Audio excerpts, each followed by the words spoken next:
né, enfim, as principais metodologias que o pessoal utiliza aí na escrita dos artigos científicos podem ser empregadas também para o desenvolvimento aí da sua iniciação científica, o artigo que normalmente é gerado, né, por um seminário ou um congresso que seja, e também aos mestrando e doutorandos aí que buscam trazer uma boa publicação ao fim da sua tese ou dissertação, né, que gerem aí boas publicações.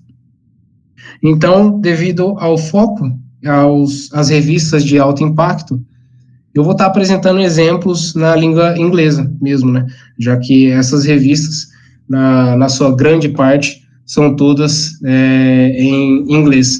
Então, revistas como Engineering Structures, Journal of Building Engineering, Composite Structures, Steel and Composite Structures, que acho que está no âmbito do nosso congresso, né? São todas revistas que são publicadas em inglês. Então, acho que é interessante a gente trazer alguns exemplos em inglês e assim a discussão acaba tendo também uma certa assimilação com a língua portuguesa, que pode ser escrito em português também, tá? Então, passando à frente, né, começo apresentando quais são os tipos de artigos científicos que nós temos na literatura, né? Vou estar apresentando aqui, vocês vão ver, os artigos são artigos primários, secundários, e também tem os tipos dos artigos especiais, que são cartas ao revisor, alguns tipos especiais ali, às vezes nem são exatamente artigos, são alguns documentos referentes a artigos, né, mas isso eu vou acabar nem comentando aqui no nosso minicurso. Tá? Então, aqui trazendo essas características, né, os artigos primários, eles basicamente são aqueles artigos que trazem novos conhecimentos. Ele está trazendo um avanço na sua grande área, muitas vezes abordando um gap, né, que se tem na sua grande área, de modo a avançar o conhecimento, a fronteira do conhecimento naquela grande área. Então, pode-se dizer que esses artigos primários que trazem novos conhecimentos são os research papers, ou os artigos de pesquisa. Esses artigos, então, buscam trazer novas avaliações, muitas vezes, modelos analíticos, né, enfim, análises experimentais numéricas de estruturas, né, que ainda não foram feitas na literatura, ou que têm uma certa similaridade com outras análises, porém, com a sua particularidade. Quanto aos artigos secundários, eles são artigos que trazem os trabalhos já existentes. Ele discute trabalhos já existentes na literatura, né, que são basicamente os artigos de revisão, os review articles. Né? Então, a gente acaba, né, muitas vezes a gente vê alguns pesquisadores aí em seus mestrados, doutorados, né, que com a revisão da literatura que ele acaba fazendo na sua grande área, na sua área de pesquisa, não exatamente em toda a grande área, né, mas enfim, naquele foco que ele está tendo, naquele modo de falha, enfim, aquele tipo de estrutura, ele pode fazer uma revisão, então, da literatura, trazendo o estado da arte, né, o estado que o conhecimento está naquele tipo de comportamento, e então, assim, fazer uma revisão, vendo os principais parâmetros que foram abordados, os principais comportamentos, as principais similaridades entre as diferentes investigações, os métodos que foram mais utilizados nas investigações, várias dessas informações podem ser trazidas em artigos de revisão, certo? Porém, o nosso foco aqui será nos artigos primários mesmo, os research papers, né? E o que tem, então, em um artigo científico? Basicamente, nós podemos, então, dizer que um artigo científico ele traz uma ideia ou também uma resposta a uma pergunta, né? É comum se dizer que um artigo científico, alguns autores dizem, né, alguns pesquisadores perguntam, então, qual é a resposta que seu artigo científico está trazendo, né? Qual que é a pergunta que seu artigo científico está abordando? Isso muitas vezes é apresentado, então, nos objetivos, né, ou na justificativa, às vezes, do desenvolvimento do trabalho, a gente acaba deixando claro, né, qual que é a resposta ou a ideia que o nosso artigo científico está abordando. E a escrita científica, ela é um gênero literário que possui algumas particularidades, né? Assim como os poemas enfim, dissertações, sei lá, alguns outros gêneros literários que a gente estudou aí para os vestibulares, né? Eles têm diferentes características, e a escrita científica ela possui algumas particularidades que a gente vai estar trazendo aqui. Uma delas é a audiência. A audiência ela é muito importante para qualquer escritor, né? Vamos dizer assim, qualquer autor realmente se preocupa com a audiência dos seus trabalhos, né? Com as suas publicações, seja ela de livros, enfim, de histórias, outros gêneros literários aí que nós temos. Porém, na escrita científica é de extrema importância a gente se atentar à audiência do nosso artigo, porque ela pode ser uma audiência de revistas muito específicas ou também de revistas de escopo mais amplo. Essas revistas de escopo mais amplo, nós podemos citar a Science e a Nature, né, que acaba abordando diferentes grandes áreas. Então, esta preocupação, ou seja, essa definição da audiência, ela é primordial para o desenvolvimento da contextualização do nosso artigo científico. Então, como contextualizar o artigo científico? Ela vai ser referente ao tipo de revista que você está abordando. Para aqueles casos de revistas mais específicas, né, como o caso aí eu citei, Team Wall Structures, Engineering Structures, International Journal of Steel Structures, você não vai precisar fazer uma contextualização de modo mais geral, né? Como seria aquela contextualização que eu posso dizer que a gente traz no início das nossas monografias, né? Fazendo uma introdução do que realmente é a nossa grande área e trazendo cada vez mais informações e assim afunilando a nossa contextualização. Né? No caso de revistas mais específicas, a gente não tem a necessidade de tratar dessa forma. Eu vou dar um exemplo aqui básico, exatamente sobre a minha área. Eu estudo, né, no meu mestrado e doutorado, eu acabei adotando, né, e estudando vigas alveolares mistas em momento negativo. Quando eu publico em revistas mais específicas, eu não vou precisar fazer toda uma introdução sobre o que é uma viga mista, né? Uma viga mista de aço concreto, o que é a associação do aço com o concreto em uma viga mista, do porquê que a gente associa esses materiais, exatamente. Às vezes isso pode ser um pouco mais amplo, né? E não é tão necessário nos casos desses artigos. No meu caso, eu costumo muitas vezes já tratar diretamente no início da minha introdução, da minha contextualização, o que são as vigas alveolares mistas e o que ocorre em elas em momentos negativos, né? Quais são os seus comportamentos. Então, deste modo, a gente acaba tendo que se atentar aí na audiência dos nossos artigos. E o artigo científico, ele deve possuir, né, clareza e concisão. Né? Em casos de revistas ou de pesquisas na área de humanas, muitas vezes eles não exigem a concisão. Porém, a clareza, ela é uma particularidade da escrita científica e ela deve estar em todas as áreas. Né?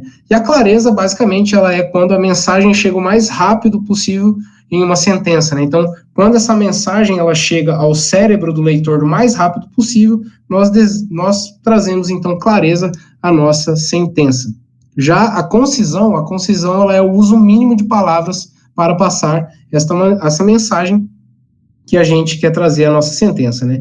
Então, muitas vezes a gente pode dizer que aquelas sentenças concisas são aquelas que, se a gente retirar uma, duas palavras, a sentença já perde o seu sentido. Então, essa busca de concisão ela é muito importante para a engenharia. Né? Na área de exatas é necessário a concisão na escrita científica. Lógico que você não vai escrever todas as sentenças com o menor número possível, né? Às vezes até perde um pouco o fluxo da sua escrita. Porém, não é interessante fazer sentenças também muito longas, sem necessidade.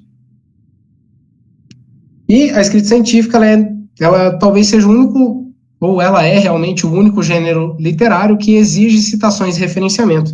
Né? Hoje em dia a gente não está inventando a roda do zero, então a gente precisa fazer essa roda rodar e a gente cita outros trabalhos que foram feitos anteriormente como embasamento do desenvolvimento deste artigo que está sendo escrito. Né? Então é necessário, tanto em qualquer livros, enfim, na área da escrita científica é necessário citações e referenciamento. E também não pode haver suspense. Né? Na escrita científica, as informações importantes, as principais contribuições desse artigo, ela deve ser apresentada desde o início. Né? Não pode haver suspense, a gente não pode esconder essas informações para o final. É necessário a gente trazer as nossas contribuições o mais rápido possível para o leitor, e isso é feito, então, no abstract. Né? No abstract, que vou mostrar ali posteriormente a estrutura de um abstract, né? A gente tem toda a contextualização, gap, enfim, até chegar nas conclusões. Então, é muito importante a gente já trazer no abstract, ali na parte das conclusões, quais são, ou pelo menos os resultados, ou, enfim, as contribuições que estão sendo trazidas com esse artigo científico. Esse aqui é uma imagem que eu tirei até de um curso que eu vou estar recomendando ao final desta apresentação, que é um curso do professor Walter Zucolotti, até quem participou do workshop da UFSCar, né, no ano passado, ele foi o professor lá que deu a palestra sobre a escrita de abstracts, né, com o auxílio do ChatGPT, e o curso dele é muito bom, inclusive recomendo, vou estar recomendando ao final desta apresentação. E essa imagem eu acabei vendo, né, no curso que ele apresentou, né, citando aí Hill et al., de 82, que apresenta toda a estruturação ou a organização de um artigo científico, que é muito bom, né? Essa ilustração mostra bem qual que é o fluxo que a gente segue no nosso artigo científico. Então, lá vem o título, autores e afiliações, o abstract, e aí começa, então, o corpo do nosso artigo, né, o corpo central. E iniciamos, então, a nossa introdução com informações mais gerais, né, trazendo toda a contextualização, gap, o estado da arte, enfim, chegando até a proposta do nosso artigo. Então, você sai daquelas informações mais gerais, né, da sua introdução, chegando às informações mais específicas com relação ao seu artigo.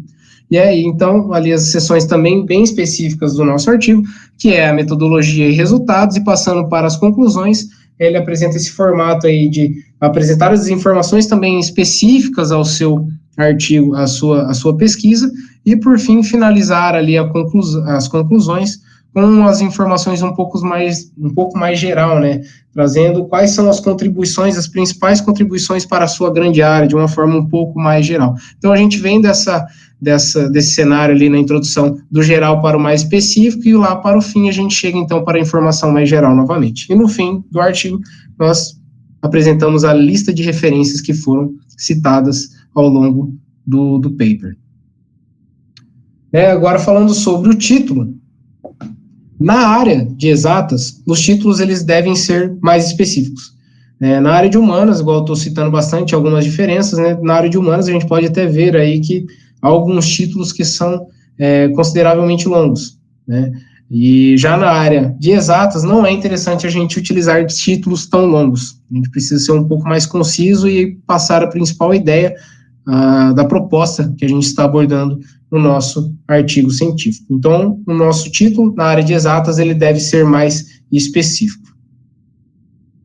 E aqui, então, eu trago alguns exemplos, né, dessas revistas de alto impacto da nossa área. Um desses exemplos da Engineering Structures, né, a citação aí de De Angelis, et al., vamos assim dizer, e o seu título foi Evaluation of the Plastic Ring Length of Steel Concrete Composite Beams Under Hung Moment.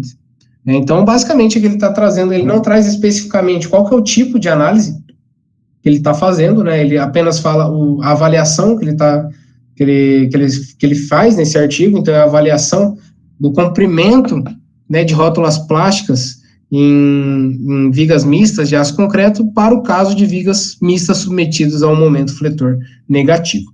Já o próximo exemplo, o exemplo da Journal of Building Engineering, que traz esse título com os 2 pontos. Eu acho muito interessante esse uso dos 2 pontos, que eles são normalmente utilizados para, primeiramente, falar sobre o tema, a temática que você está abordando, e após os 2 pontos, ele nos traz qual que é a metodologia empregada no nosso artigo. Neste caso aí, então, o título é Demountable Connections for Enhanced Resilience, an Analytical and Numerical Assessment of Steel Concrete Composite Beams. Então, basicamente, está falando sobre conexões desmontáveis para o melhoramento, aí, né, no caso da estrutura. Então, após 2 pontos, ele fala que é uma análise analítica e numérica, então, uma avaliação analítica e numérica das vigas mistas de aço concreto. Então, eu acho muito interessante o uso dos 2 pontos. Ele normalmente é muito usado nos artigos de revisão, né? Normalmente os artigos de revisão ele vem com um tema no início do título, 2 pontos a review, indicando que é um artigo de revisão, ou the state of the art, né? Seria o estado da arte daquele tema. Um outro exemplo, da Journal of Constructional Research, que é Experimental and Numerical Evaluation of Composite Floor Systems Under Fire Conditions. Então, aqui ele já não fez o uso dos 2 pontos, mas ele está deixando claro no seu título qual é a metodologia empregada na sua avaliação, que é uma avaliação experimental e numérica de pisos mistos, né, sistemas de pisos mistos sob condição de incêndio. E um último exemplo, também com o uso dos 2 pontos, Flexural Behavior of Prefabricated Composite Beam with Casting Situ UHPC, né, seria o Ultra High Performance Concrete, que é o concreto de ultra alto desempenho. Os 2 pontos, Experimental and Numerical Studies. Então, as duas metodologias utilizadas na avaliação desta viga mista. Aqui eu já deixo também, pessoal, uma coisa interessante. Na engenharia, a gente costuma utilizar, ou enfim, nas diversas áreas da ciência, a gente costuma utilizar siglas, né, ainda mais quando se trata de termos muito longos, né? A gente acaba utilizando muito de siglas, e em muitos casos essas siglas elas já são muito conhecidas, como o caso do HPC, na área da engenharia, né, de estruturas, ele está sendo bem conhecido nos últimos anos, então o autor aí já optou, né, utilizar já a sigla. Porém, quando a gente vai para o texto, né, há siglas que não dá para ser utilizadas assim diretamente. Apenas a sigla. A gente precisa trazer o termo que é referente àquela sigla. Porém, há siglas que são muito conhecidas, como esse caso, dando um exemplo que o próprio professor Walter Sir dá no curso dele, como DNA e RNA. Em muitos casos, eles não apresentam os termos dessa sigla, já que é uma sigla muito conhecida. No caso da engenharia de estruturas, a gente tem as siglas como RC, que é o Reinforced Concrete, né, que é o concreto armado em inglês. Tem também o método, né, o Finite Element Modeling, que seria o FEM, né, FEM, a sigla, e até vou apresentar alguns exemplos posteriormente que acaba sendo utilizado essas siglas diretamente. Porém, se não for do estilo do autor já utilizar diretamente essas siglas, então pode colocar o termo, entre parênteses ali a sigla, e a partir dali, ao longo do texto, apenas utilizar a sigla, também sem problema algum. E agora passo então ao abstract, né? O abstract ele deve trazer todas as informações relevantes das seções posteriores. Então, basicamente, o abstract ele é uma síntese, né, das principais informações que o nosso artigo tem. Então, aqui é uma estrutura que quem participou do minicurso do professor, da palestra lá do professor Zucoloto, ele apresenta exatamente essa estrutura, o que muitas vezes já é apresentado nas revistas ou em congressos que passam os seus templates, né, já com essas palavrinhas e 2 pontos para assim você escrever naquela seção, aquela parte. Já em revistas, né, como essas da Elsevier, ela deixa a critério do autor, né, como fazer o seu abstract, porém, tem algumas informações que tem que conter em abstracts, né, que não deve faltar. Então, aqui as informações de um abstract mais completo possível, né, seria no início a contextualização, posteriormente o gap, depois a proposta, ou o objetivo do artigo, a metodologia, resultados e conclusões. Muitos autores, né, alguns autores não trazem, né, contextualização e gap, às vezes já vai diretamente para a proposta. Metodologia, eu vejo que na área da engenharia é sempre descrita a metodologia no abstract, porém tem áreas que às vezes nem apresentam a metodologia, e resultados e conclusões deve-se ter também, senão a gente acaba trazendo aquele suspense, como dito anteriormente, né, e a gente não pode deixar esse suspense para os nossos artigos. É muito importante a gente trazer os principais resultados ou conclusões, ou os 2, né, no nosso abstract. E eu vou deixar aqui, pessoal, para vocês tirarem algumas dúvidas. Eu não quero que seja aquele ritmo de palestra, né, que vocês vão tirar todas as dúvidas apenas no final. Caso vocês tenham alguma dúvida, como eu não estou vendo o chat, né, vocês podem abrir o microfone, chamar, posso fazer uma pergunta, pode tirar aí, fica à vontade. Se alguém tiver alguma pergunta no momento, pode fazer.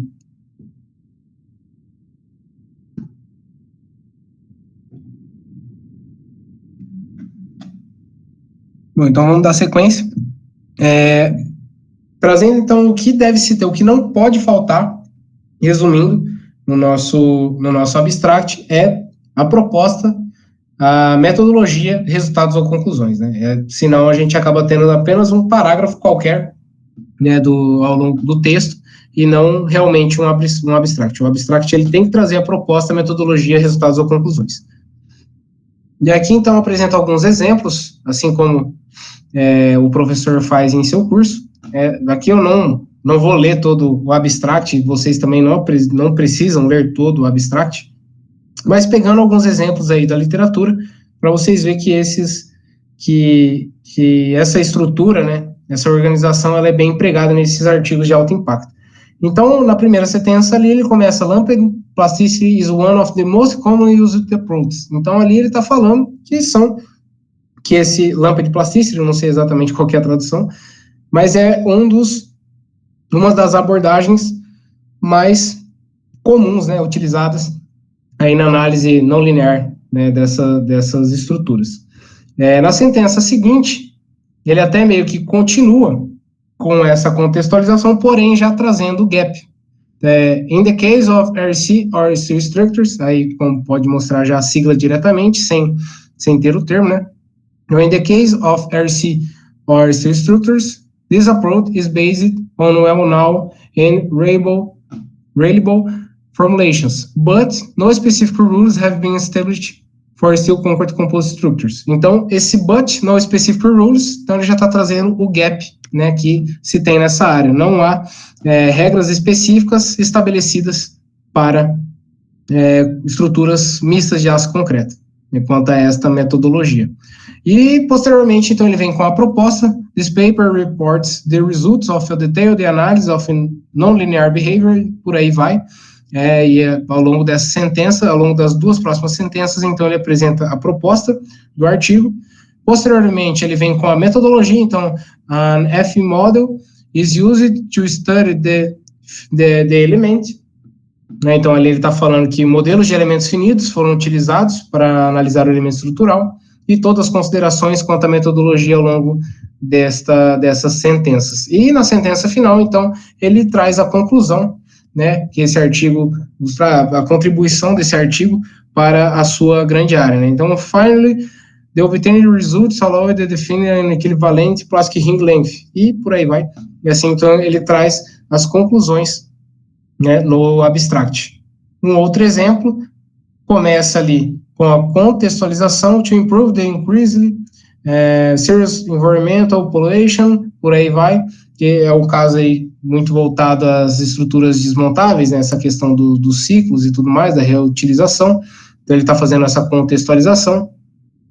Posteriormente, ele vai para a proposta. Então, diferentemente do exemplo anterior, ele não traz o gap, né, no abstract, ele já pula para a proposta: This paper describe a new type of demountable shear connector, e por aí vai, considerando ações sísmicas, então, e assim a proposta. Aí, posteriormente, ele apresenta a metodologia, bem descrita a metodologia, dá para ver aí várias sentenças quanto à descrição do método.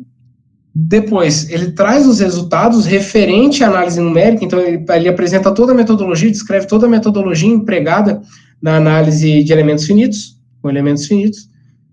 Trata nessas sentenças em vermelho sobre os resultados obtidos com a análise de elementos finitos. E, por fim, ele volta com a metodologia falando que, a partir desses resultados, né, das análises de elementos finitos, ele desenvolveu um método de cálculo, né, uma análise, um método analítico com estes resultados numéricos, e assim o desenvolvimento da metodologia. Então, como vocês podem ver, pessoal, aqui acabou não tendo um fluxo, né, dessa estruturação. Ele veio da metodologia, foi para resultados e voltou para a metodologia. Não sei dizer se isso exatamente é um erro, tá? Está publicado, o importante é isso. Ele trouxe os resultados, trouxe o que importa. Porém, se vocês derem uma olhada, depois também com cuidado, se a gente passa essas últimas sentenças de metodologia no final para antes dos resultados, não ia fazer diferença quanto à mensagem que está sendo trazida. Então, ia acabar ficando aquele fluxo de ideias da contextualização para proposta, metodologia e lá no final resultados. Não ia ter ficado essa metodologia, resultados, metodologia. Vamos dizer assim, esse sanduíche, né? Acabou sendo publicado, não, às vezes os revisores não viram problema nisso, porém, ao meu ver, talvez seria melhor ter colocado ali toda a metodologia em sequência e lá pelo fim os resultados, porém vocês podem ver que foi aceito aí e está publicado. Também há outro estilo, pessoal, igual eu falei lá, tem muitos autores que não trazem gap e contextualização, né? Não trazem aquela parte inicial, já começa o abstract diretamente da proposta. Então, this paper presents a novel experimental results and observations from one quarter scale test. Neste caso, vocês podem ver que na mesma sentença, ele trouxe a proposta e a metodologia. Tem autores que têm esse estilo, e é interessante. Você está trazendo a proposta e a metodologia numa mesma sentença, isso apresenta uma certa concisão. E isso é bem interessante, é um estilo que eu acho que é agradável também para o leitor. Posteriormente, ele termina também a proposta e volta à metodologia, finaliza a metodologia, vai para a discussão dos resultados. Vocês podem ver que, devido a ele ter partido já diretamente para a proposta, ele abordou com afinco, né, a parte dos resultados, acabou tendo boa parte do abstract com resultados. Isso é muito interessante também, já que desde o abstract o leitor já está tendo uma boa ideia de todos, da maioria dos resultados, pelo menos, ou dos principais resultados que esse artigo nos traz. E ele faz aquele esquema de sanduíche novamente, né? Ele volta lá falando falando da metodologia, que os resultados dos testes foram utilizados para a validação de um modelo de elementos finitos, utilizando o Abacus Explicit, e volta para os resultados falando que obteve uma boa correlação entre os resultados numéricos e experimentais. Né, ao meu ver, também, se ele tivesse trazido toda essa metodologia lá naquela sequência, né, do método, também não teria feito diferença, né? Ele poderia ter deixado isso bem mais fluido, e assim, todas essas sentenças finais teriam ficado ali todas em vermelho, né, trazendo então apenas resultados daquela parte para o final. Alguém tem dúvida quanto a isso, pessoal?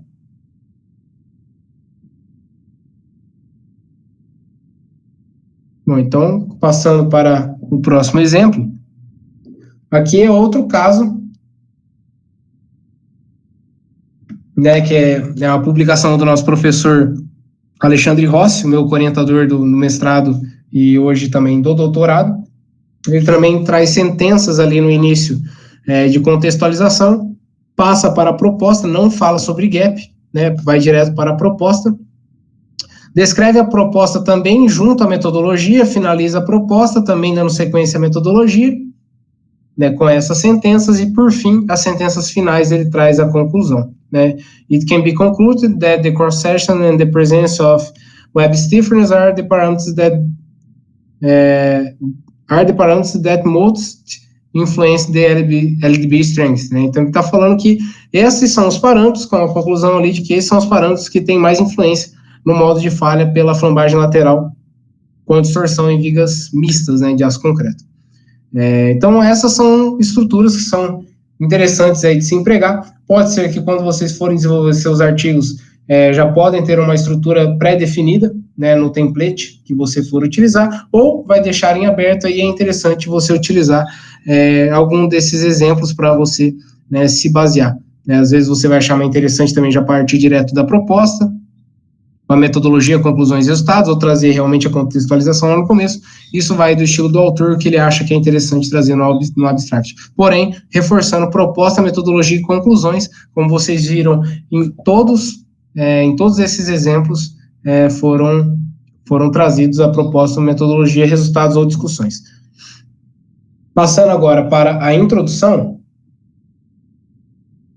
né, alguns cursos, alguns professores que a gente vê com alguns vídeos publicados aí, até mesmo no YouTube, se a gente for pesquisar. Eu lembro que quando eu fui fazer o meu TCC, eu não tinha ideia nenhuma de como eu escrevia o TCC, já que eu malemar tinha estudado metodologia de pesquisa direito, e quando eu fui fazer o TCC eu estava completamente perdido. Então fui buscando vídeos, né, de professores, e vocês podem ver que nas pesquisas de vocês também, a maioria dos professores dão ideias de como você escrever as sessões respondendo algumas perguntas, né?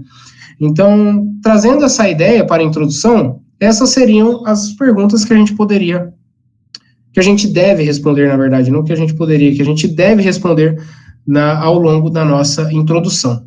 Então, inicialmente, por que esta área ela é importante? Então, é a contextualização da nossa grande área, né? Falando, no meu caso lá, as vigas alveolares de aço, elas possuem uma maior rigidez, a flexão, uma maior capacidade de carga em relação ao perfil de alma cheia no qual que ele foi fabricado, já que as vigas alveolares são de alma expandida, obtendo maior rigidez, e enfim, já estou ficando até extensa, mas dando um exemplo aqui do que se trata a contextualização, né, com essa pergunta. Então, por que esta área é importante é o que você estará trazendo ali no início.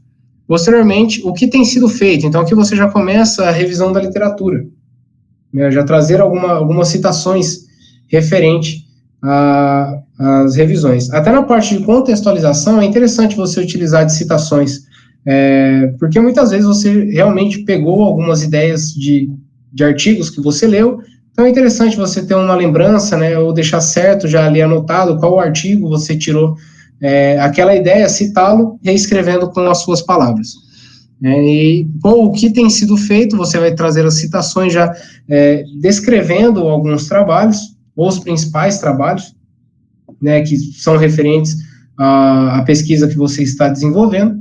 Posteriormente, o que ainda não foi feito, que é o gap, né, você vai estar abordando, praticamente uma das justificativas, né, do seu trabalho, é o gap que você está abordando.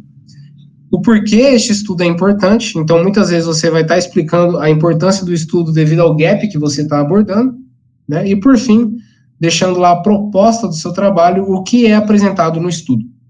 Então, você respondendo essas 5 perguntas, você vai acabar seguindo este fluxo piramidal invertido aqui, né, de contextualização, estado da arte, gap e proposta, trazendo as informações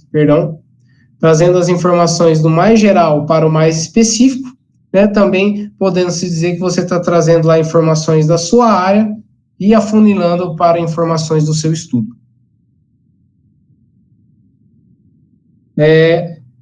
Como vocês viram lá naquela estrutura que eu apresentei, né, daquele gráficozinho, né, das informações mais geral para o específico e depois novamente lá para o geral, né, então ali ele acaba trazendo seções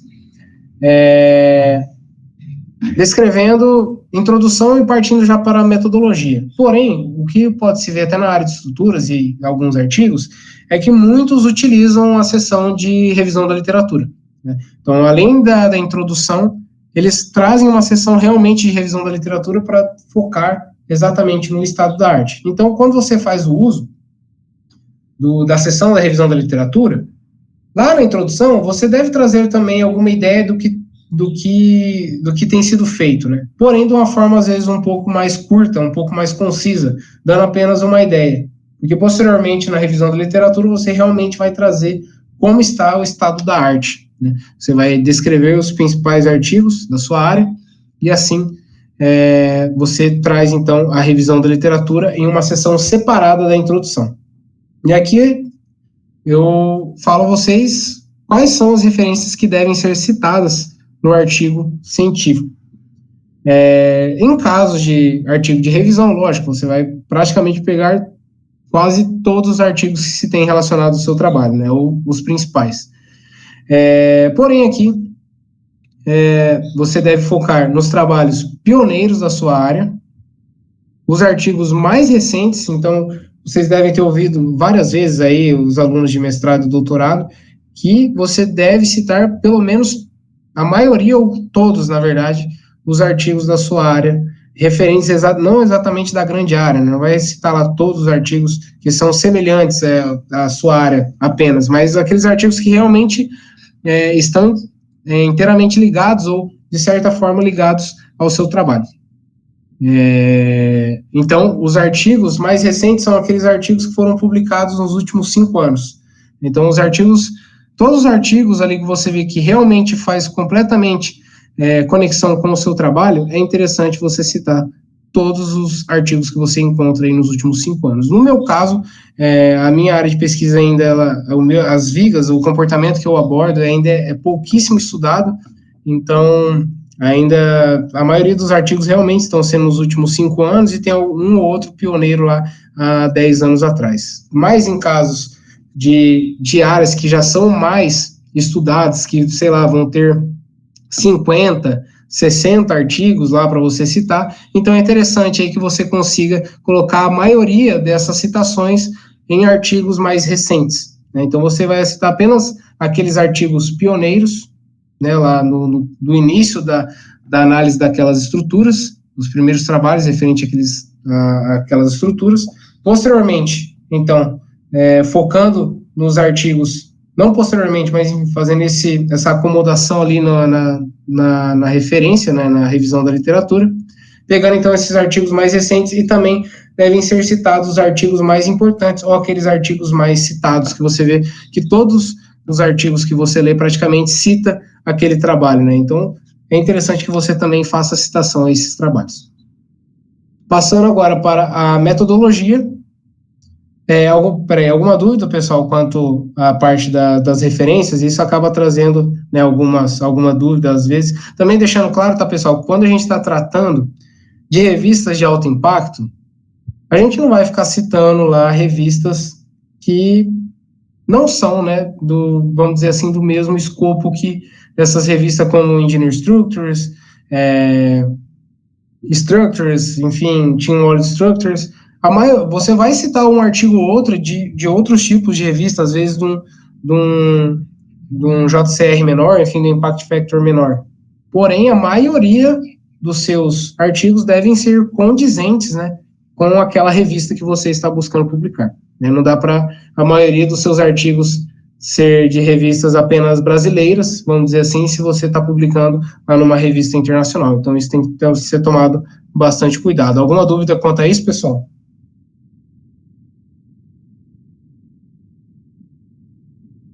Bom, ok, então dando sequência.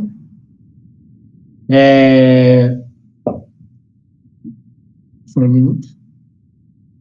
Só para ter certeza, pessoal, alguém pode falar se está tudo certo? Vocês estão me ouvindo bem? Às vezes estou só falando sozinho aqui e acabo não sabendo se caiu a conexão, se não caiu. Tudo certo? Tá tudo certo. Ok. Dando sequência, então, agora sobre a parte da metodologia. A metodologia ela deve trazer informações suficientes para que o estudo seja reproduzido por outro pesquisador. No caso, então, de análises experimentais, é muito interessante que a gente traga a maior informação possível quanto ao nosso experimento, muitas vezes até para ele ser reproduzido de forma numa análise numérica, né, para fazer a validação de um modelo numérico, né, uma análise não linear, no caso. Então, é muito interessante que a gente realmente traga as informações-chave, aquelas informações que são primordiais para a reprodução deste trabalho. Lógico que em caso de trabalhos experimentais, lógico, num artigo, né, logo num artigo, que não há muito espaço para a gente trazer todos aqueles detalhes que a gente coloca em uma monografia, porém, a gente tem que ter a mão ali de conseguir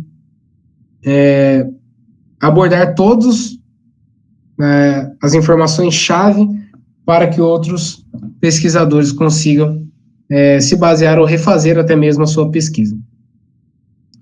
E então, na metodologia, a gente também pode trazer algumas perguntas que devem ser respondidas, né, sendo ela o que foi estudado, que basicamente seria os materiais. Então, aqui a gente vai estar descrevendo exatamente o que foi estudado, os materiais, né, enfim, a estrutura que está sendo analisada na nossa pesquisa. Já na parte de métodos, vamos colocar essa pergunta do como foi estudado. Né? Então, materiais e métodos, ele basicamente é descrito respondendo a essas duas perguntas. O que foi estudado e como foi estudado. Espera aí, pessoal, só um minuto.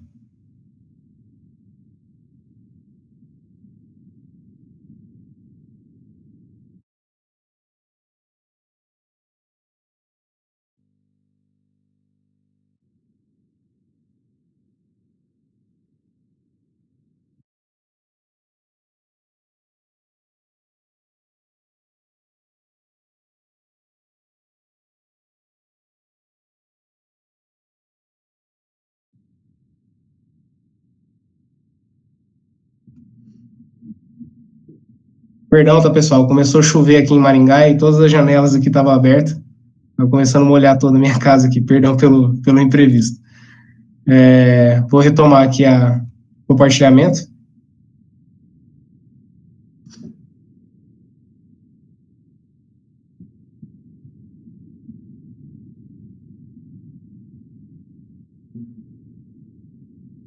Estão vendo bem? Sim. Ok, obrigado. Então, dando sequência, né, voltando, após responder essas perguntas, quanto aos materiais e métodos,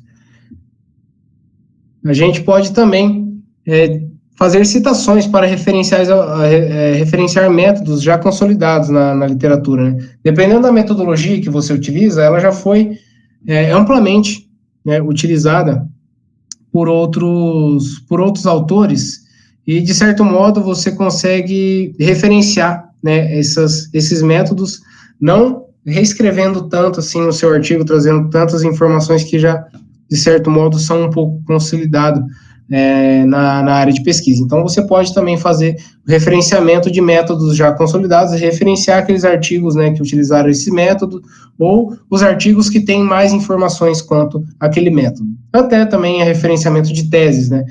Você pode referenciar lá uma tese que tenha uma informação mais detalhada sobre essa metodologia. Passando agora para as seções finais do nosso artigo científico, que são os resultados, discussão e conclusão, trago aqui então uma fonte, também peguei lá do curso do professor Zucoloto, que eu achei muito interessante. Ele cita essa fonte aí que tem o título Science Research Writing for Non-Native Speakers of English. Então, ele traz essas possíveis estruturas que são empregadas em diferentes revistas. Há revistas que já definem que os resultados, discussões e conclusão devem ser escritos separadamente, ou que resultados e discussão, apenas resultados de discussão, devem ser trazidos ao artigo de forma separada. Também há os casos em que resultados de discussão é uma seção, conclusão é outra, e o caso em que resultados é uma seção e discussão e conclusão é outra seção. Nessas revistas que eu venho citado, que até é onde a gente tem mais atuado aí, o nosso grupo de pesquisa, né, nessas revistas do próprio CIVE, ou algumas outras da MDPI, elas acabam até deixando a gosto do leitor. Muitas vezes elas exigem que tenha as conclusões, né, ou os próprios revisores não aceitam que não tenha a seção de conclusões. Mas, em alguns casos, eles deixam a gosto do autor como que ele vai tratar estas seções. Aqui eu vou tratar o que eu vejo que é mais empregado, que são a seção de resultados e discussões juntos. O que, ao meu ver, é o mais interessante, pessoal, porque quando a gente tem uma seção apenas de resultados, a gente acaba descrevendo apenas os comportamentos que a gente observou. Então, lá a gente viu alguns gráficos, vai apresentar alguns gráficos, apresentar algumas figuras sobre os modos de falha das estruturas, algumas figuras sobre o campo de tensões, ou campo de deformações, campo de deslocamentos da estrutura, enfim, e a gente apenas vai descrever o que é aquela imagem, o que é aquelas figuras, ou o comportamento que foi observado. E quando você tem, então, os resultados de discussões separados em sessões, você vai apresentar primeiro todos os resultados e em outra sessão você vai apresentar as discussões.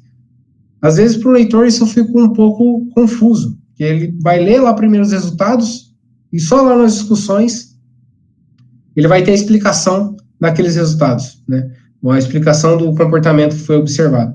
Então, é bem interessante os resultados de discussões juntos, porque assim você já escreve parágrafos, onde você descreve o comportamento observado e, logo no mesmo parágrafo, com outras sentenças, as sentenças finais, você explica o porquê aquilo aconteceu.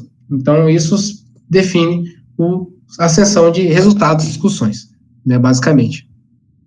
E ela pode ser dita que é a seção mais importante do artigo, já que ela é o coração do nosso artigo, né, é o que você está apresentando de avanço para a sua grande área. nessa seção de resultados e discussões que você realmente apresenta para o leitor o que ele está adquirindo com a leitura do seu artigo, né? Então, nesta seção de resultados e discussões, a gente traz informações em forma de texto, né, como todas as outras sessões, porém a gente deve descrever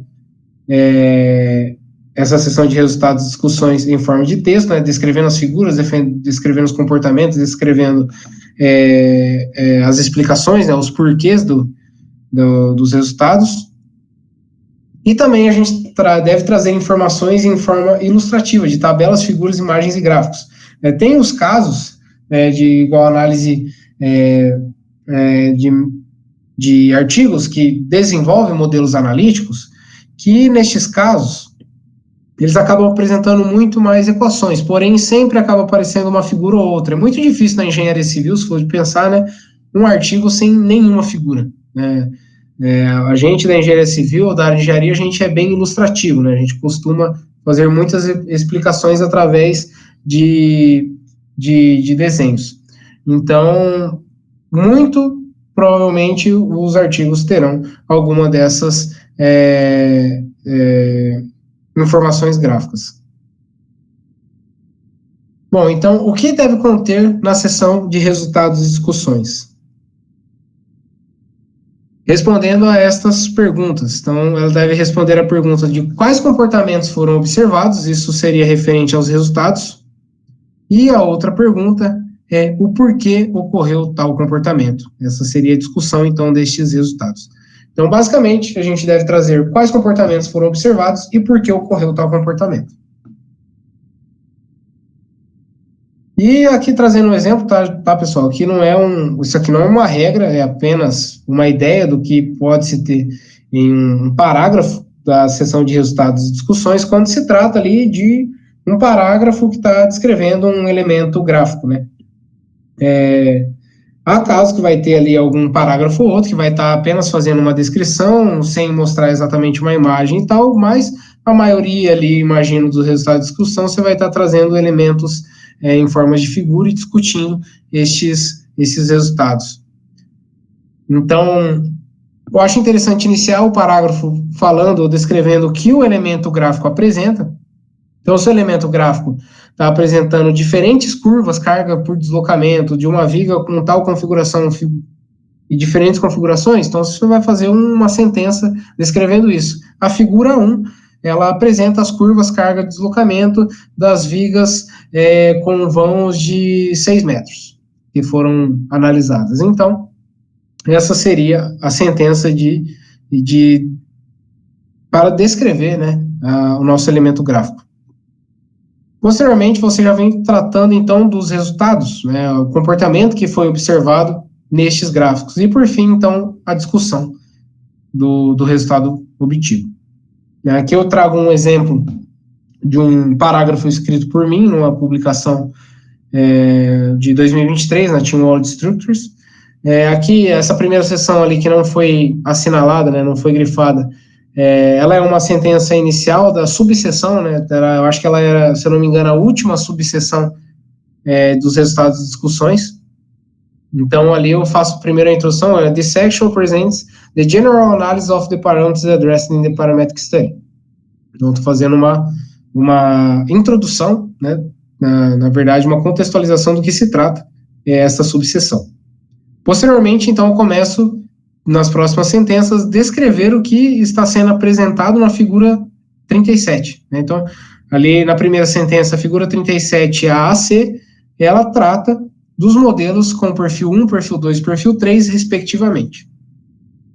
E deste modo, a figura 37, ela mostra o momento crítico elástico dos modelos de acordo com o seu comprimento e restrito e também a configuração de momento fletor negativo, né? O diagrama de momento fletor negativo empregado na figura, na estrutura, perdão.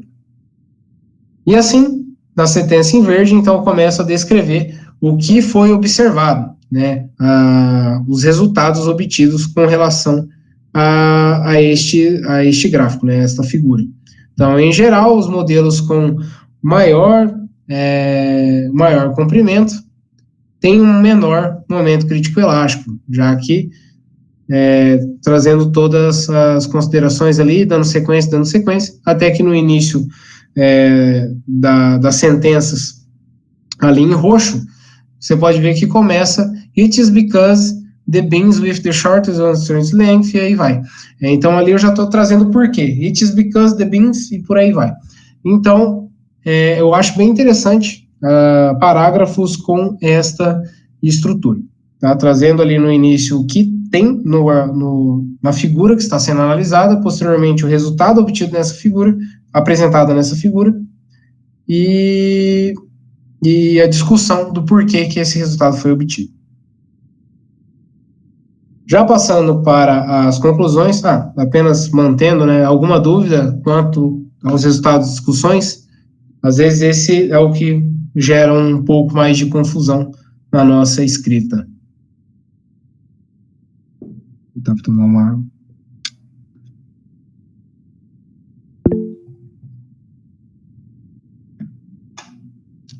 Então, dando sequência, as conclusões, vocês devem lembrar do gráfico que eu apresentei lá no começo, aquele elemento ilustrativo, mostrando aquele corpo como se fosse daquele do mais geral para o específico e novamente para o mais geral, tratando então que a conclusão ela começa da informação mais específica e indo para mais geral. Porém, os exemplos que o professor Valtecir até apresenta no seu curso não são exatamente o que é empregado na engenharia civil, nessas revistas que a gente vê de estruturas. E muitas outras áreas, na verdade, a gente vê que não é exatamente daquela forma, aquelas revistas de maior impacto, altíssimo impacto da medicina que ele aborda, pode ser que realmente é daquela forma que é escrita. Porém, a engenharia eu vejo que é mais neste formato aqui que é empregado. Então, a gente inicia a sessão de conclusões retomando a promessa que foi feita lá na introdução.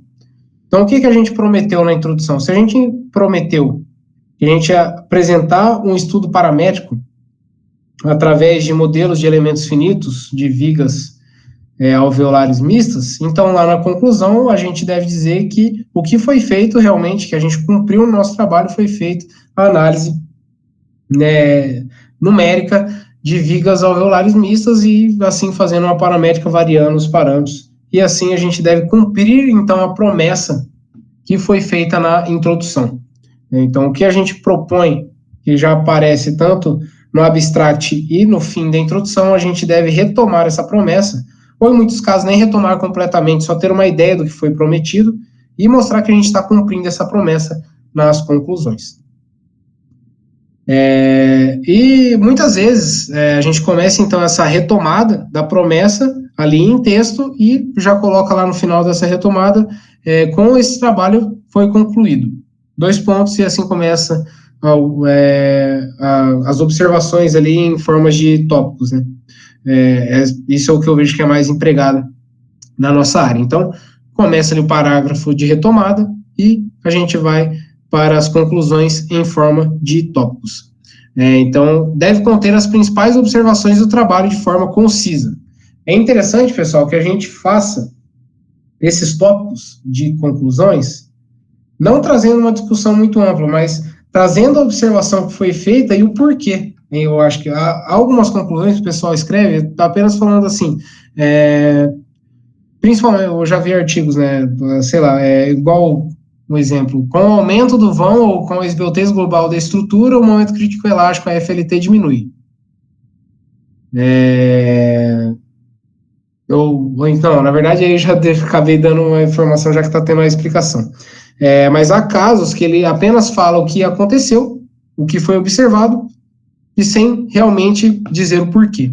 Eu acho que é interessante você dizer o que foi observado e o porquê de forma concisa, sendo assim uma das conclusões, tendo ali diferentes tópicos ao longo da síntese das conclusões. E para finalizar as conclusões, alguns autores eles finalizam trazendo exatamente como o professor Zucoloto fala,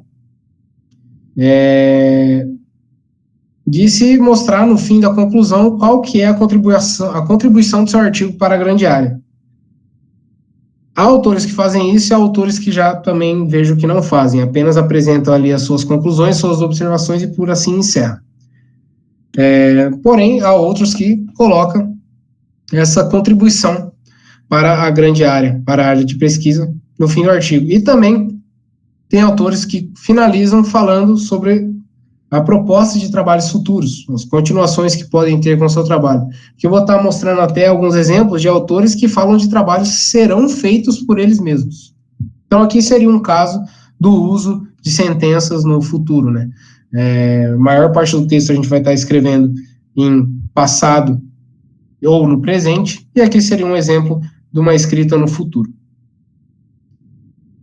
Outra questão sobre a conclusão que é extremamente importante nessa sessão é que ela não deve trazer novos dados, né? Você não deve trazer novas discussões na conclusão que ela não foi feita ao longo do texto.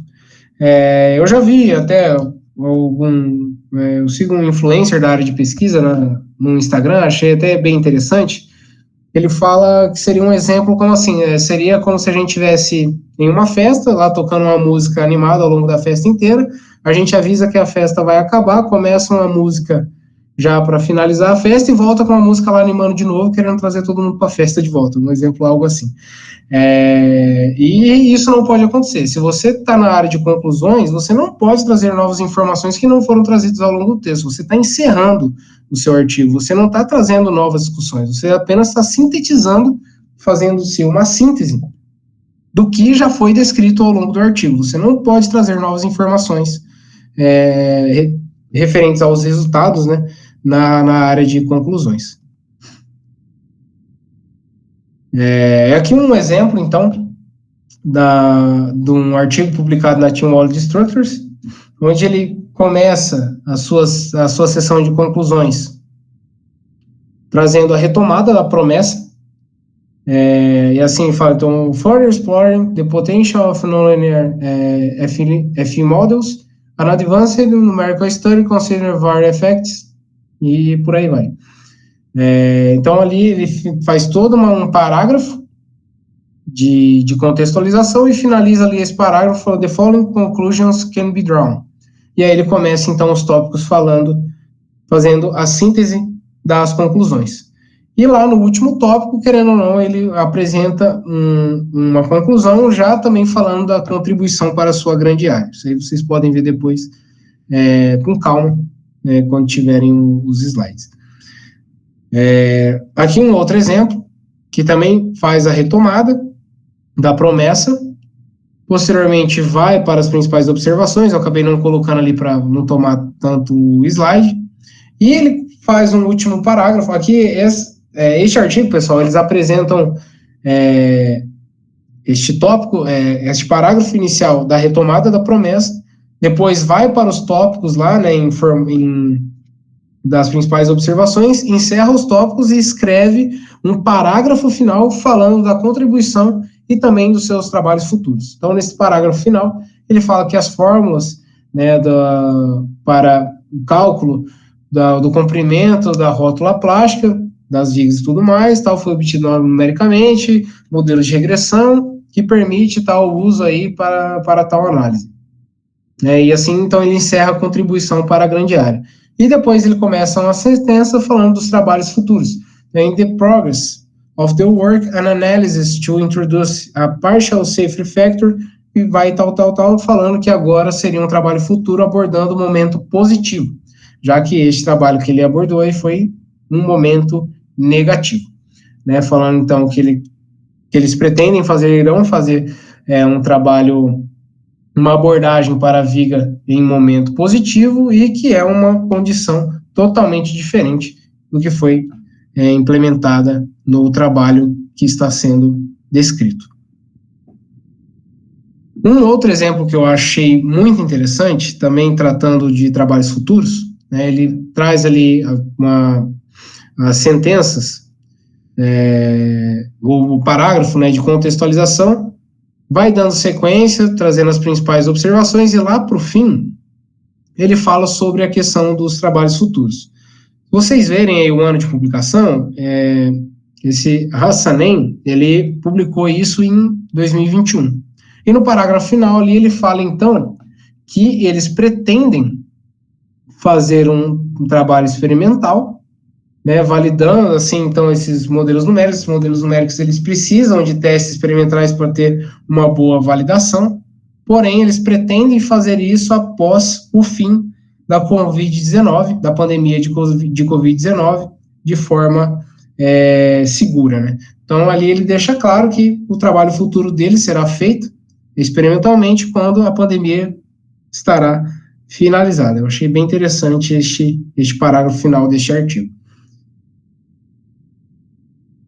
Alguma dúvida quanto às conclusões, pessoal?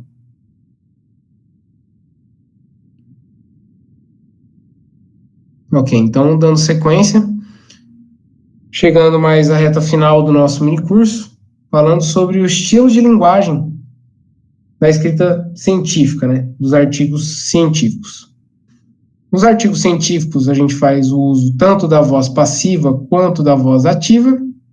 No caso da engenharia e das exatas, as sentenças são escritas em terceira pessoa.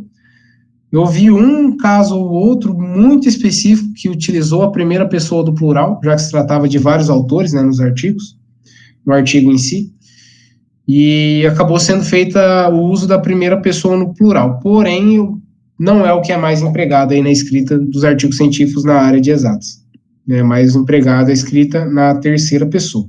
E aqui, então, eu trago um exemplo, né, de uma sentença escrita em voz passiva, né? The beans load displacement curves are compared in figure 1. Já com o uso da voz ativa, né, para a mesma sentença, nós temos, então, figure 1 compares the beans load displacement curves. Dá para se ver que, com o uso da voz ativa, nós temos uma maior concisão.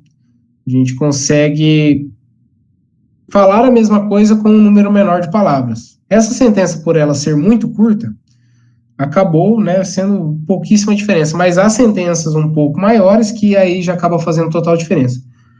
Eu já vi indicações de professores que eu vi em certos vídeos, enfim, cursos diferentes, do professor Valtecir até, que eles falam que todo artigo deve ser escrito na voz passiva. Porém, não é isso que a gente vê aí exatamente na nossa área. A gente vê o uso da voz ativa. Na verdade, é uma mistura de sentenças com voz passiva e outra voz ativa. Isso é bom, essa mistura, porque fica um parágrafo mais fluido, né?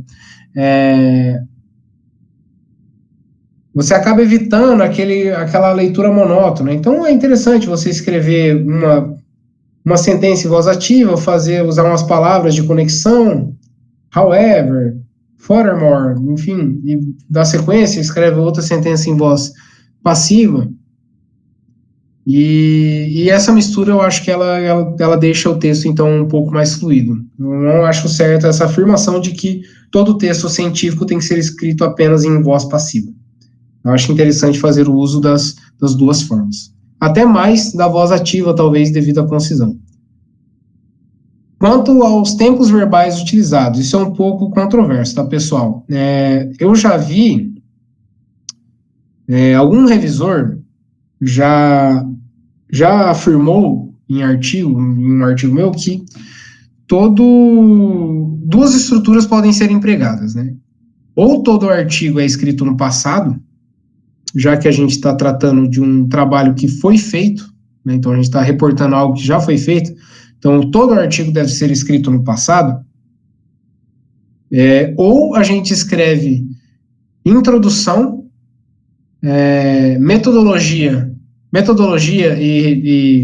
introdução e metodologia no presente e resultados, discussões e conclusões no passado. Porém, é um pouco difícil você abordar uma estrutura dessa, como, você vai escrever toda a introdução no presente. Cara, não é possível. Assim, vai ter sentenças que você vai ter que escrever no passado. Então tem que se tomar um pouco de cuidado com essas regras, a ferro e fogo, assim, que são empregadas, porque tem que ter um jogo de cintura, né? Essa escrita ela tem que ser fluida e não pode ser tão amarrada assim a certas regras como essa, ao meu ver. Então vai ter sentenças, tanto na introdução, na metodologia, resultados realmente, não tem como se escrever no presente, né? Os resultados já foram feitos, foi observado, enfim, foram obtidos e tal. Então, realmente, essas sentenças finais realmente vai ser no passado. Porém, na introdução, metodologia, alguma parte ali, você vai estar utilizando sentenças no presente e sentenças no passado. O autor tem que entender ali o que está cabendo ou não se falar no presente. Se é um estado, uma situação atual, né, da engenharia na atualidade, você vai estar escrevendo no presente. Já em casos que você está referindo a trabalhos que foi feito, né, ainda mais na parte do estado da arte que você traz na sessão de introdução, você vai estar escrevendo no passado. E na metodologia você vai estar falando que feito certas coisas, empregado certas coisas no método, e você vai falar que foram empregados algumas modificações, algumas adaptações, enfim, isso tem que ser um pouco balanceado, tá, pessoal? Porém, a gente pode dizer que a maior parte, sem dúvidas, do artigo científico ele é escrito no passado. E há partes que são melhores no presente e poucas sentenças são escritas no futuro, né? Como esses exemplos que, no final das conclusões, os autores estavam descrevendo os trabalhos que eles vão fazer, né, no futuro. Agora, já chegando à reta finalíssima, né, do mini curso, falando sobre os possíveis problemas que podem ser encontrados ao longo da escrita científica. Às vezes, você nem realmente tem um problema com aquele parágrafo, aquela sentença que foi escrita. Ela não tem um erro de gramática, ela não tem um erro exato, assim, com o inglês ou coisa do tipo. Porém, ela pode ter erros que são referentes à ambiguidade, à generalidade das sentenças, né? Então, aqui, um dos problemas é a falta de especificidade do texto ou textos muito gerais.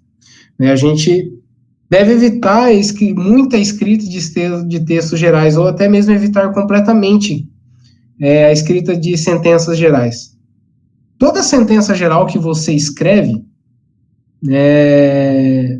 muito generalizada, de certo modo você consegue deixar ela mais específica a ideia que você quer trazer, né? E outro problema são sentenças muito longas. Quando a gente tem sentenças muito longas, aquela questão da clareza ela vai embora. Da concisão, então, nem se fala. Quando a gente tem sentenças muito longas, o leitor, cara, ele começou a ler a mensagem, começou a interpretar a mensagem, lá no fim da sentença ele nem lembra o que leu no começo. Então, aquela estruturinha que a gente aprende lá de sujeito, verbo e complemento, às vezes é bem interessante usar mais essa estrutura, evitar um pouco vírgulas e vírgulas e vírgulas, e vai aumentando a informação, cara, chega num ponto que ninguém tem mais noção do que está lendo.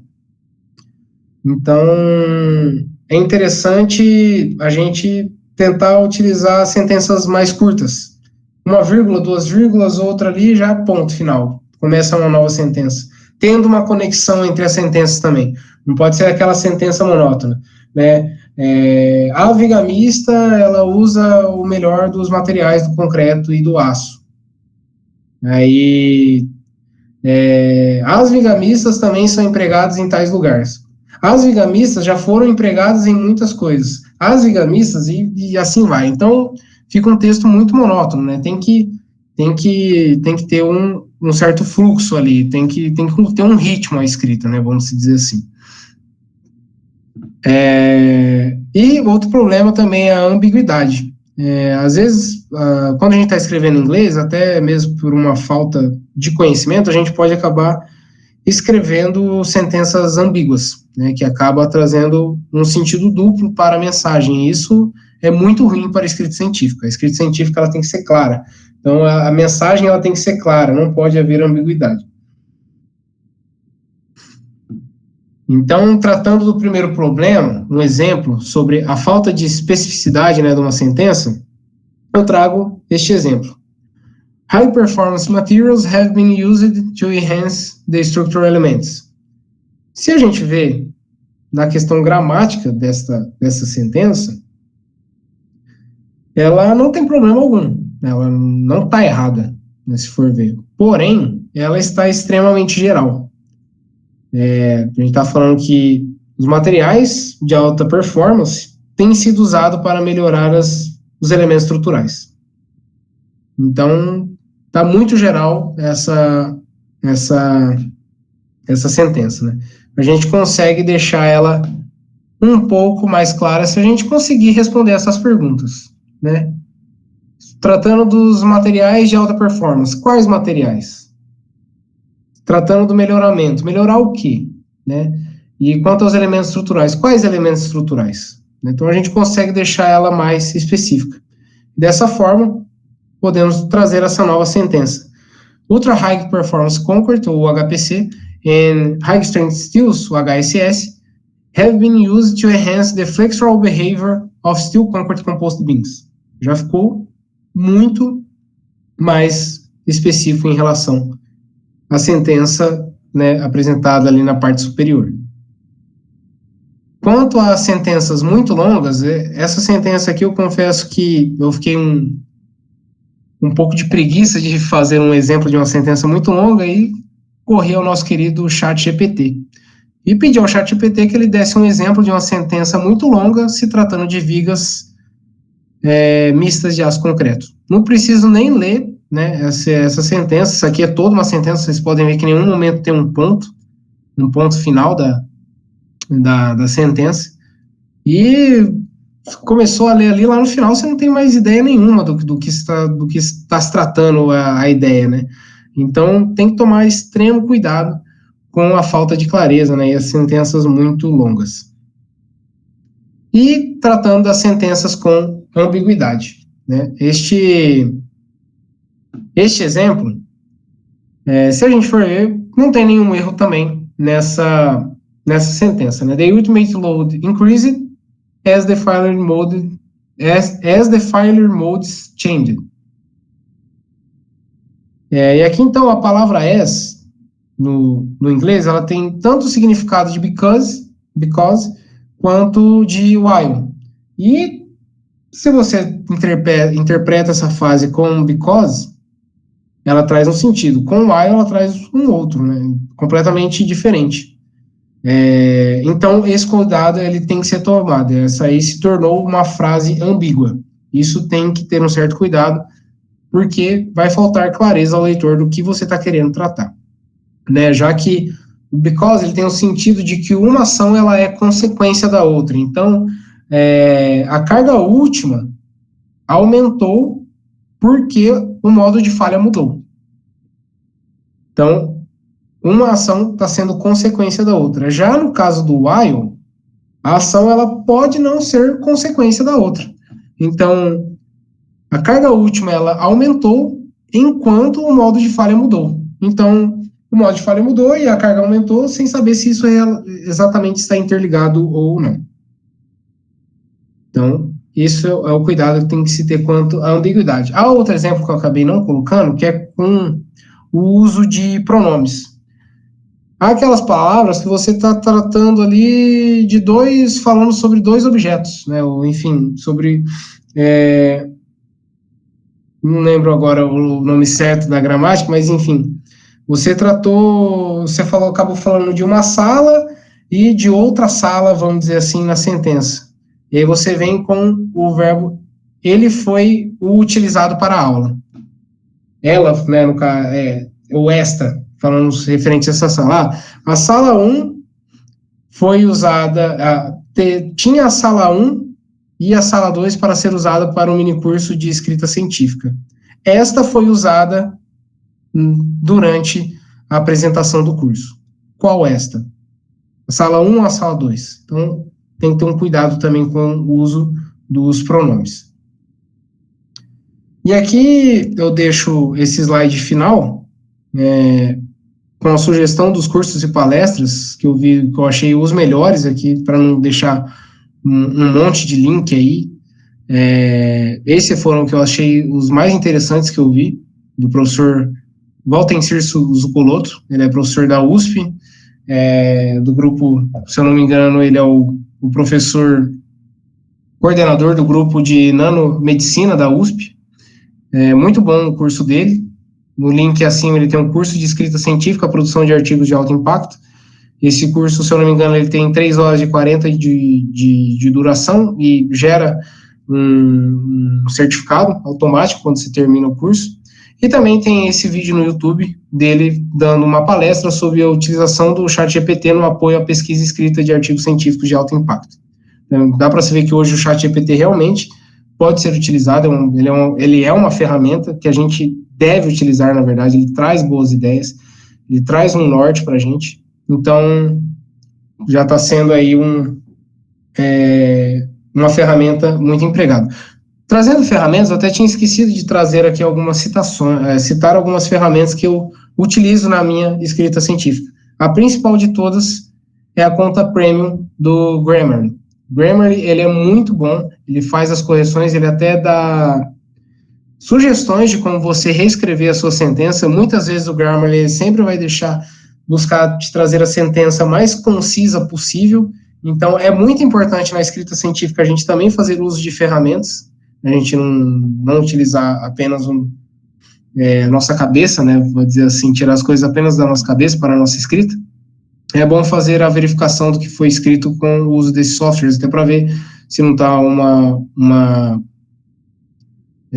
sentença muito longa, uma sentença que está com falta de sentido. Ele pode trazer umas sentenças mais curtas, algumas sugestões. Então, é muito bom a utilização do Grammarly. O ChatGPT também. O ChatGPT ele pode fazer também algumas verificações, também trazer ideias de sentenças para você. Além de tudo, aquela questão da reformulação das frases, né, que a gente sempre tem que buscar fazer um parafraseamento. Isso também é interessante. Lógico, pessoal, fazer isso com cuidado. Analisar o que você está pegando do ChatGPT. Tem que ter extremo cuidado com isso. O professor Waltencir mesmo, ele dá alguns exemplos de como fazer o uso do ChatGPT para escrita de abstracts, né? Foi até o que a gente viu no workshop da UFSCar. Muito interessante e tem que ser feito com cuidado. A gente tem que dar uma selecionada no que ele nos fornece, não dá para apenas fazer o copy-cola, ainda mais mandando para uma revista de alto impacto, né? Isso pode até queimar você com o editor da revista. Então, pessoal, além dessas ferramentas, o Google Tradutor hoje ele é muito bom também. Então, às vezes você está escrevendo artigos, escreveu algumas frases ali em português, depois quer trazer para o inglês e não sabe alguns termos. É interessante passar no Google Tradutor, dar uma olhada. O Lingui é muito bom também, para você ficar verificando termos. Tem outros também da Oxford, alguns sites aí que são consolidados na parte de dicionários, né, de inglês. Então, é muito interessante você buscar sinônimos, às vezes antônimos, né, para você deixar o seu artigo não muito repetitivo, né, fazer a utilização de diferentes palavras que querem dizer a mesma coisa. E essas são as ferramentas que eu sugiro ser utilizadas durante o processo de desenvolvimento da escrita, né, do seu artigo científico. Havia mais algum tópico que eu estava pensando em falar e acabei esquecendo no momento. Porém, eu vou trazer então agora umas informações finais que eu acho muito interessante, ainda tem um pequeno tempo, que é com relação à busca de referências em base de dados, tá, pessoal? Às vezes, muitos pesquisadores acabam não fazendo isso, acaba pegando apenas um trabalho semelhante ao dele e vai pegando essas mesmas referências e fazendo trabalho baseado em outro, né, pegando as mesmas referências, mas é muito interessante fazer a pesquisa em base de dados, principalmente se você nem tem um trabalho para se basear no início do seu grupo de pesquisa. Este ano mesmo, o André, né, que eu acho que ele está ministrando algum dos minicursos aí de Abacus, o André é o primeiro do nosso grupo de pesquisa do GP1 que abordou a corrosão em estruturas de aço. Então, não havia ninguém do nosso grupo para ele se basear. E para fazer, ele desenvolveu um artigo de revisão da literatura, e com certeza, primeiro foi feito buscas aí em base de dados através de keywords, né? Você entra lá na Scopus ou na Science Direct, enfim, Web of Science, tem diferentes bases de dados aí, a própria Cielo brasileira também, você consegue fazer algumas buscas através de palavras-chave e também algumas palavras-código, vamos dizer assim, para a sua pesquisa. Vou sair aqui da apresentação do Word, eu vou aqui abrir um exemplo no site da Science Direct mesmo.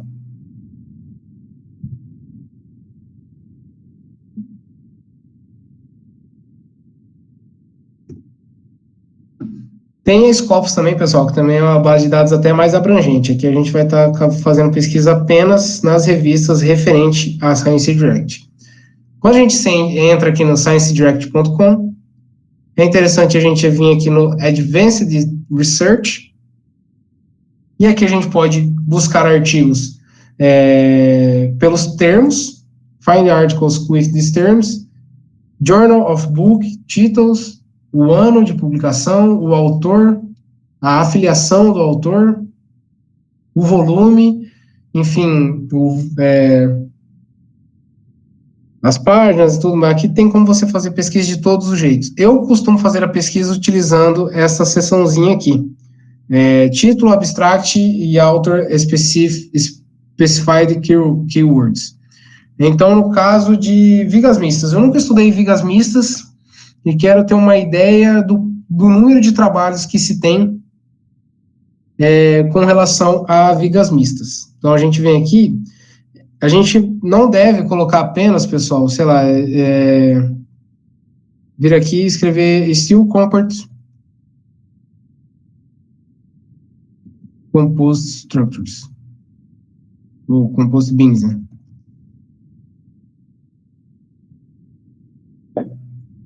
Tem um número absurdo, né, de publicações. Talvez até acabou dando certo, que eu imaginava que não ia dar. Mas, em muitos casos, pessoal, é necessário a gente fazer a utilização das aspas para deixar claro qual que é o termo que a gente está querendo buscar. Pode ser que eu queime a cara aqui agora no ao vivo, não fazendo diferença nenhuma para pesquisar, não. Acabou dando certo, diminuiu absurdamente o número de resultados. Antes tinha 2.200, quase 2.300 resultados, e colocando entre aspas, a gente acabou obtendo agora 380 resultados. Deixando um pouco mais específico, se for da minha própria área mesmo, as vigas celulares mistas, eu venho com o termo Steel Concord Composite Beams e essa palavra AND em maiúsculo, ela está trazendo que eu estou querendo fazer a combinação do termo, da palavra-chave Steel Concord Composite Beams junto a Cellular Beams. Então, quando ele achar títulos ou keywords que trazem, artigos que trazem essas duas informações, ele vai dar o número de artigos. Porém, aqui ele acabou dando apenas 2, não sei porquê. Agora eu queimei a cara, que eu não esperava que ia dar só isso, muito estranho, porque antes eu sempre fiz as pesquisas dessa forma. Trazendo apenas Cellular Beams, aqui tem os 89 resultados. Se a gente quer buscar apenas análise numérica, a gente vem aqui e coloca numerical entre parênteses. Ou numerical analysis, enfim, numerical studies. Já reduziu. Provavelmente aqui está sendo apresentado apenas os estudos referente a análises numéricas. Se tem outro também, outro tipo de pesquisa, outra palavra, né, eu não lembro o nome desse comando, o comando em si, que no lugar do AND é o OR. Então ele vai estar procurando, além de termos de títulos com Cellular Beams, vai estar procurando também com numérico. Então, o que deve aumentar significativamente a pesquisa. Então, vocês viram que de Cellular Beams e numerical deu 48 resultados. Agora, quando eu coloquei Cellular Beans or Numerical deu 544 mil resultados. Então, e tem outro comando também que é interessante, que eu até vi uma pesquisa hoje da professora Silvana, que eu achei bem interessante. Seria algo desse tipo, né? Compost beans, a gente querendo pegar vigas mistas em geral, porém a gente não quer evitar vigas mistas que tenham trazido madeira e concreto, talvez. Então a gente vai colocar and not compost beans and not wood. Então aqui está trazendo, sei lá, todas as pesquisas que ele obteve de vigas mistas que não possuem a palavra madeira, a palavra wood, em seu título ou em seus keywords, né? Enfim, então, essa é uma ideia. Tem como fazer nessa base de dados da Science Direct, tem também a base de dados da Scopus. Se você acabou encontrando um pesquisador lá que é autoridade no assunto. Quem são autoridade no assunto? São aqueles pesquisadores que têm um número relevante de artigos naquela área de pesquisa e também um número relevante de citações. Isso torna uma autoridade no assunto. E às vezes você quer pesquisar os artigos daquela autoridade no assunto, então você também consegue fazer a pesquisa aqui pelo nome do autor. Tá?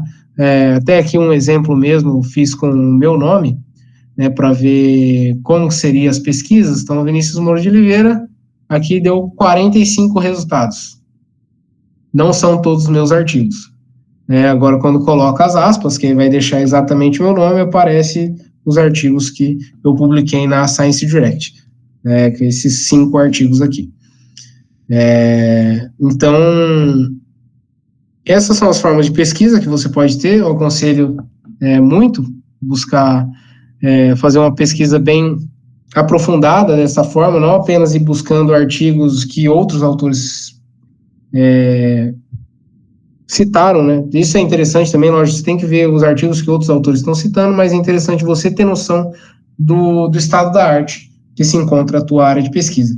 Isso referente, tá, pessoal? Deixando claro que tudo isso é referente a dissertações e teses, tá? O pessoal já está no mestrado, doutorado. Lógico que o pessoal da iniciação científica não tem necessidade de fazer uma pesquisa tão aprofundada assim. Muitas vezes o pessoal da iniciação científica até utiliza referências brasileiras mesmo, né, em português. Mas para o pessoal do mestrado, doutorado, como já está numa pesquisa mais avançada, isso aqui é muito necessário.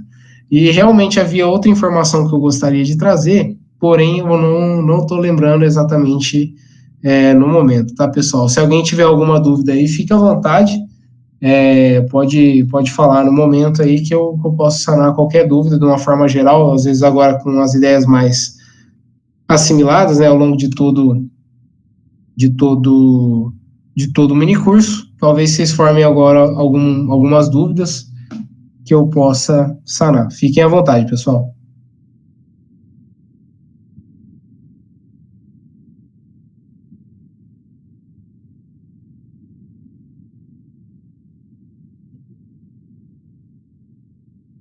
Bom, certo. Como